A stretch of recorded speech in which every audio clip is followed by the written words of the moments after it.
Welcome to the Stress Outlet. My name is Dr. Kimberly Quinn. I'm here with little baby Truman, and here's Jay over here in this gorgeous cabin in Lake George with our dear, dear, dear friends.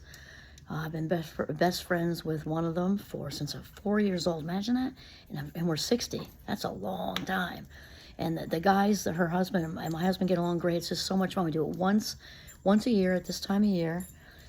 During November, which is the best, and we've been doing it for decades. Anyway, so what I want to talk about today is, at this time of year, any time of year, we have that heart's desire, and sometimes people, I think, get confused with really how to manifest that, because we often think we manifest what we want. That is actually not how it works. We manifest who we are. So manifesting is about becoming.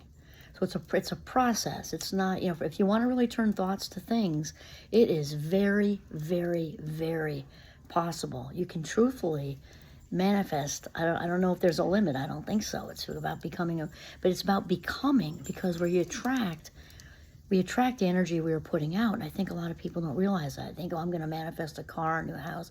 If you want to manifest that relationship, you want to manifest relief from what comes from wealth, because wealth, the money, what many of us like about having money is the freedom it brings, the relief it brings. You're not, worrying and thinking and checking your bank account 1,000 times. But in order for that to happen, that's just one example. We could have lots of examples.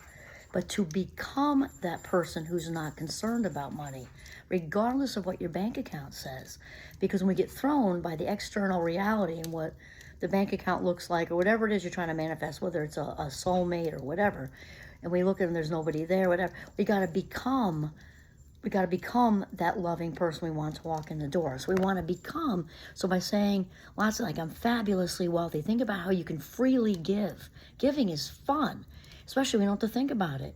Especially this time of year, actually. There's all kinds of things, ways to sponsor families in need with turkeys, or with presents. There's all kinds of things we can do to be able to give freely to family members without having to think about it.